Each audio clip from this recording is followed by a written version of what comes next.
This is question 10 in exercise 6.3 in Project Maths 2. We have to solve the equation giving our solutions in surd form. Now when we're given a quadratic as we have been in question 10 here, and we're told to give our solution in surd form, that is a massive indicator that we are going to have to use the quadratic formula, which is shown over here on the right, because this particular question will not be able to be factorized in order to solve it. So the first thing we would do when presented this question, we would write out the formula. Now I've already got the formula here on the right, so I won't need to write it back out again. But the next thing I'm going to do is I'm going to identify what our a, b, and c values are.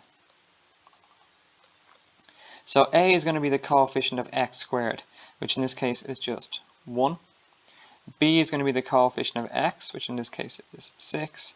And c is going to be our constant here, which is just 7. So when we sub these into the formula in place of a, b, and c, we're going to get x is equal to minus 6 plus or minus the square root of 6 squared minus 4 times, and instead of ac, it's going to be times 1 times 7. And that's all going to be over 2a, which is going to be 2 times 1.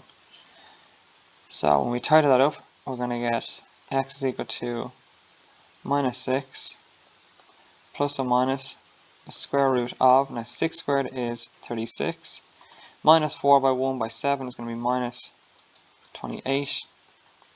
That's all going over 2, which means we get x equals minus 6 plus or minus the square root of 8 all over 2. And that is technically in surd form, and we could easily just split it from there and leave it as is. But root 8 has a simplified form, which is going to be 2 root 2. So this actually becomes as minus 6 plus or minus 2 root 2 all over 2. And now what we can do is we can actually divide both of the numbers above by the 2 on the bottom. So we're going to get x is equal to minus 3 plus or minus the square root of 2. And that is fine to leave as is, although if you want to split that up, what it actually is x equals minus 3 plus root 2, and x is equal to minus 3 minus root 2. And that is that.